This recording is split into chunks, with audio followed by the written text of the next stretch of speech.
হাততালি পেতে অনেকেই সুন্দর কথা বলে, কিন্তু দেশ পরিচালনা এত সহজ নয় বলে মন্তব্য করেছেন বিএনপি চেয়ারম্যান তারেক রহমান।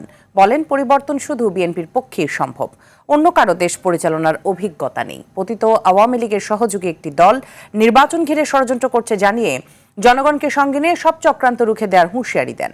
ঢাকা দক্ষিণের নির্বাচনী জনসভায় এসব কথা বলেন তিনি। মাইদুর রহমান রুবেল ও শামীম চৌধুরীকে সঙ্গে নিয়ে রুদ্র রফিকের রিপোর্ট।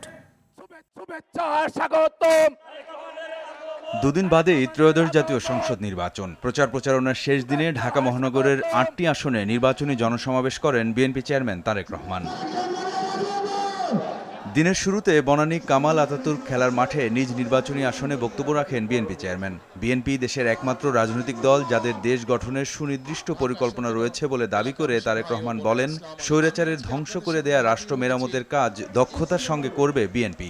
এই মুহূর্তে যত রাজনৈতিক দল আছে, সেই রাজনৈতিক দলগুলোর মধ্যে বিএনপিরই একমাত্র রেকর্ড আছে, বিএনপিরই একমাত্র অভিজ্ঞতা আছে কিভাবে দেশকে সঠিকভাবে পরিচালিত করতে হয়। ঢাকা ১০ আসনে ধানমন্ডি কলাবাগান ক্রীড়াচক্র মাঠে নির্বাচনী জনসভায় তারেক রহমান বলেন, নির্বাচন নিয়ে একটি মহল এখনও ষড়যন্ত্র করছে।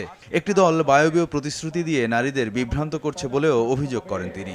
নির্বাচন নিয়ে কিন্তু একটি মহল ষড়যন্ত্র শুরু করেছে। পত্রিকার পাতায় আমরা খবরে সেই খবর দেখেছি।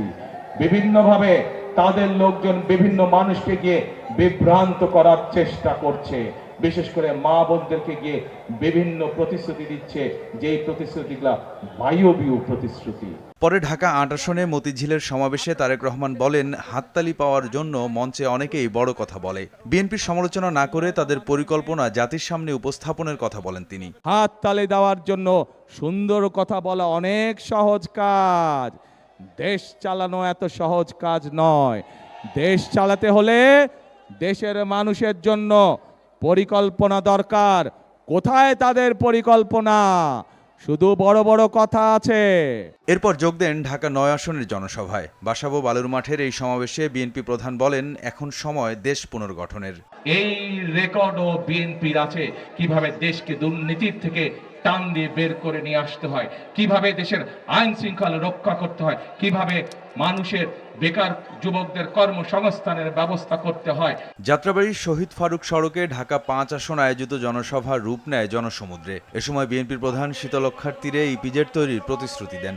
বলেন, পতিত আওয়ামী লীগের সহযোগী একটি দল নির্বাচন নিয়ে ষড়যন্ত্র করছে। বিগত 16 বছর ধরে যারা বাংলাদেশের জনগণের অধিকার কেড়ে নিয়েছিল, তাদের এক সহযোগী আছে, তারা কিন্তু ভিতরে ভিতরে ষড়যন্ত্র করছে। পত্রিকার পাতায় দেখেছেন আপনারা, তাদের লোকজন নকল সিল বানাতে গিয়ে ধরা পড়েছে। ঢাকা ৪-এর জনসভায় যোগ দিয়ে বিএনপির প্রধান বলেন, জনগণ সঙ্গে থাকলে সব ষড়যন্ত্র ভেস্তে যাবে। এই ষড়যন্ত্র আমাদেরকে রুখতে হবে, কারণ আমরা যদি আবার এই ষড়যন্ত্রের মধ্যে আটকে যাই তাহলে দেশ আরো পিছিয়ে যাবে, জনগণের ভাগ্যের পরিবর্তন আরো পিছিয়ে যাবে। ঢাকা ৬ আসনে যখন তারেক রহমান, তখন দিন পেরিয়ে রাত। গ্যান্ডারিয়াবাসীর সামনে দেশ গড়ার পরিকল্পনা তুলে ধরে প্রতিশ্রুতি দেন বুড়িগঙ্গা নদীর ঐতিহ্য ফিরিয়ে আনার।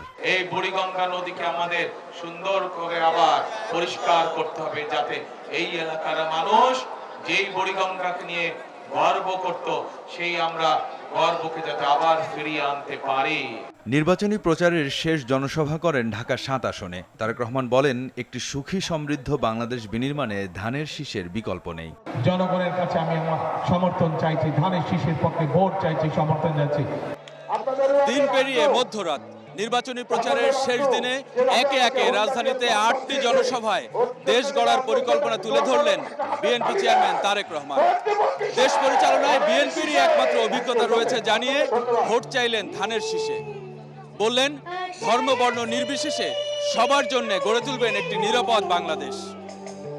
রুদ্র রফিক, RTV, ঢাকা।